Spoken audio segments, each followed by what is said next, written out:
பொது இடத்துல ஒரு ஊடக நண்பர் மதுரை எம்எல்ஏ முஸ்தபா கிட்ட கேட்கிறாங்க, அதாவது உதயநிதியை சனாதனத்தை ஒழிப்பேன்னு சொன்னாரு, அதுக்கு உங்களுடைய கருத்து என்னன்னு. அவர் என்ன கருத்து பதிவு பண்ணிக்கிறாருன்னா, நாங்கள் பெரியாரை வச்சுக்கிறோம், அம்பேத்கரை வச்சுக்கிறோம், ஆனா சனாதன தர்மத்தை ஒழிக்கிறதுக்காக தான் களத்தில் இறங்கி இருக்கிறோம்னு. நீங்க யாரை வேணாலும் வச்சுக்கங்க, அது எங்களுக்கு கவலை இல்லை. ஏன்னா உங்களுடைய பழக்கமே அப்படிதான். மதவெறியோட இருக்கக்கூடிய இந்த முஸ்தபா மீது இப்ப வரைக்கும் விஜய் அவர்கள் நடவடிக்கை எடுக்கல.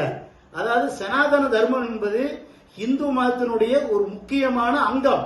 ஆனா இஸ்லாம் மதத்தை பேசுறதுக்கு இந்த எம்எல்ஏக்கு யோகியம் கிடையாது. கிறிஸ்துவ மதத்தை பேசுறதுக்கு இந்த எம்எல்ஏக்கு யோகியம் கிடையாது.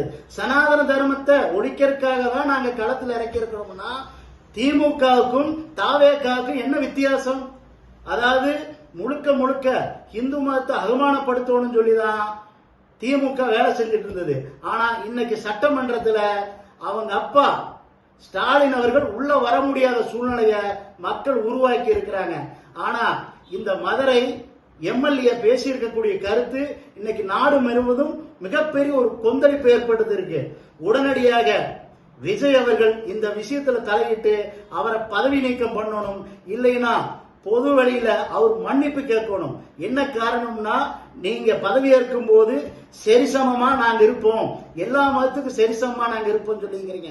ஆனா இப்ப வரைக்கும் நீங்க கண்டுக்கல, அந்த எம்எல்ஏ மீது நடவடிக்கை எடுக்கல. உடனடியாக இது போல மதவெறியோடு இருக்கக்கூடிய எம்எல்ஏ முஸ்தபாவை உடனடியாக பதவி நீக்கம் செய்ய வேண்டும். இல்லை என்றால் சட்ட ரீதியில நடவடிக்கை எடுத்து அவர் மீது, உதயநிதி மீதும் முஸ்தபா மீதும் சட்ட ரீதியில நாங்க நடவடிக்கை எடுப்போம் என்பது இந்த நாட்டில் நான் பதிவு செய்கிறேன். வந்தே மாறும்.